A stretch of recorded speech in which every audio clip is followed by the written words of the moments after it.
Hello दोस्तों, स्वागत है आपका स्टडी ऑरिजिन के यूट्यूब चैनल पे। मैं आ गई हूँ फिर से एक नई इन्फॉर्मेशन को लेकर के। और आज की जो इन्फॉर्मेशन है बेसिकली उन स्टूडेंट्स के लिए है जो 11th में बिहार बोर्ड के द्वारा एडमिशन लेना चाहते हैं, यानी बिहार बोर्ड से इंटर में एडमिशन लेना चाहते हैं सेशन 2024 से 26 के अंतर्गत।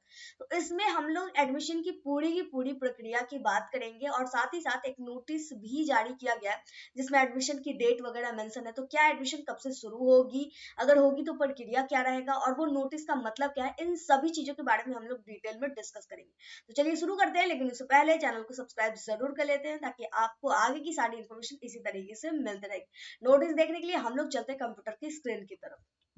हमारे सामने है ऑफिशियल नोटिस। यहाँ पे अगर आप देखें तो शिक्षा विभाग बिहार पटना के द्वारा ये नोटिस जारी करी गई थी, जिसमें बताया गया था 11वीं में नामांकन हेतु online facilitation system for student, जो कि ओएफएसएस के नाम से जाना जाता है, उसके द्वारा अप्लाई होता है। ठीक है, तो यहाँ पे आप देखेंगे कि 10वीं परीक्षा फल प्रकाशित करने का डेट है 10 अप्रैल तक। ओएफएसएस पोर्टल 11 अप्रैल से खुलने की बात हो रही है, बंद करने की बात हो रही है 25 अप्रैल तक। फिर फर्स्ट राउंड के लिए जो कॉलेज मतलब डिस्ट्रीब्यूट किया जाता है वो 8 मई की बात हो रही है। एडमिशन भी सेम डेट से स्टार्ट हो रहा है, मतलब उसके बाद की प्रोसेस है। ठीक है, दैट मीन्स कि यहाँ पे इस नोटिस में 11 अप्रैल से इंटर में एडमिशन के लिए अप्लाई शुरू होने की बात करी गई है। ठीक है, अब काफी सारे स्टूडेंट ये पूछ रहे हैं कि क्या 11 अप्रैल से शुरू हो जाएगा, अगर नहीं तो इस नोटिस का मतलब क्या है। तो अब हम लोग जानते हैं इस नोटिस का मतलब होता क्या है। ठीक है, देखिए जब भी कोई काम होता है ना तो उसके लिए सबसे पहले तैयार किया जाता है कैलेंडर। तो इंटर में एडमिशन के लिए पहले ही 21 फरवरी को ये नोटिस जारी हुआ था और 21 फरवरी को ही सारा चीज क्लियर किया गया था। ठीक है, उसमें रिजल्ट आने की डेट जो है 10 अप्रैल तक रखी गई थी। हालांकि रिजल्ट जितना रखा गया था डेट उससे पहले ही जारी हो गया, ये अच्छी बात है। ठीक है, उसके बाद एडमिशन स्टार्ट होने की जो डेट थी वो 11 अप्रैल से रखी गई थी। इंस्टेंट मतलब जब रिजल्ट जारी होता है उसके नेक्स्ट तो होता नहीं है। तो फिलहाल एक और न्यूज पेपर आया था जिसमें बताया गया था कि एक सप्ते में आपका इंटरमीडिएट का एडमिशन स्टार्ट होगा। तो ये चीजें सही है, आपका विद इन अ वीक, एक सप्ताह के अंदर अंदर नोटिस आ जाएगा। नोटिस आने के बाद आपका अप्लाई शुरू हो जाएगा। अप्लाई जो होता है ओएफएसएस पोर्टल के द्वारा ही होता है। ऑनलाइन फैसिलिटेशन सिस्टम है जो कि स्टूडेंट के लिए है, पोर्टल बनाया गया है, हर बार उसी पे अप्लाई होता है। ऑनलाइन अप्लाई सबसे पहले प्रक्रिया समझेंगे। ऑनलाइन अप्लाई होता है, ऑनलाइन अप्लाई करने के बाद ऑनलाइन अप्लाई करने का मौका 20 से 25 दिन का दिया जाता है, डेट निकाला जाता है। और तब जब अप्लाई कर लेते हैं सारे स्टूडेंट, मतलब जब डेट खत्म हो जाता है उसके बाद जारी होती है मेरिट लिस्ट।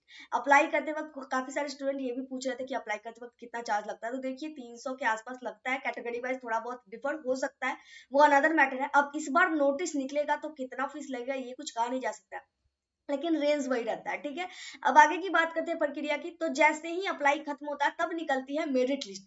मेरिट लिस्ट में सारे स्टूडेंट का सिलेक्शन नहीं होता है, पहली मेरिट लिस्ट निकलती है, उसमें जिसका सिलेक्शन होता है उनको जाके करवाना होता है अपना एडमिशन, चाहे जिस भी कॉलेज का। मतलब जब लिस्ट निकलता है ना तो आपका नाम रहेगा और आपका सिलेक्शन जिस कॉलेज या जिस स्कूल में हुआ होगा उसका नाम रहेगा। तो आपका जिसमें होगा वहां पे जाके आपको एडमिशन करा लेना है। दूसरा स्टूडेंट वो होते हैं जिनका मेरिट लिस्ट में नाम नहीं आता है, तो उनको इंतजार करना होता है अगली मेरिट लिस्ट का। इस तरीके से 2-3 मेरिट लिस्ट निकलती है जिसके द्वारा एडमिशन लिया जाता है, यही प्रक्रिया है। आपको अप्लाई करते वक्त जो ऑनलाइन अप्लाई होता है बस ऑनलाइन करना होता है, उसके बाद कुछ नहीं करना होता है। और जब मेरिट लिस्ट में आपका नाम आ जाता है तो आपको जहाँ पे आपका सिलेक्शन हुआ है वहां जाकर के जो भी डॉक्यूमेंट्स वगैरह है वो ऑफलाइन जाके जमा करना होता है। और उसी टाइम आपका एडमिशन फीस भी होता है। हर कॉलेज का एडमिशन फीस अलग अलग होता है, ये बात आप ध्यान में रखिएगा। और एक चीज मैं यहीं पे बता दूं कि अभी जो जिसमें बीए बीएससी में मतलब डिग्री की जो पढ़ाई होती है ना, अगर उस कॉलेज में डिग्री का पढ़ाई हो रहा है तो आपका पढ़ाई नहीं होगा। ये नया रूल लागू किया गया है जो कि 2024 से लागू हो जाएगा। पहले सारे कॉलेजेस में इंटर की पढ़ाई होती थी, लेकिन अभी हर कॉलेज में जिसमें डिग्री हो रहा है उसमें इंटर का पढ़ाई बंद कर दिया गया।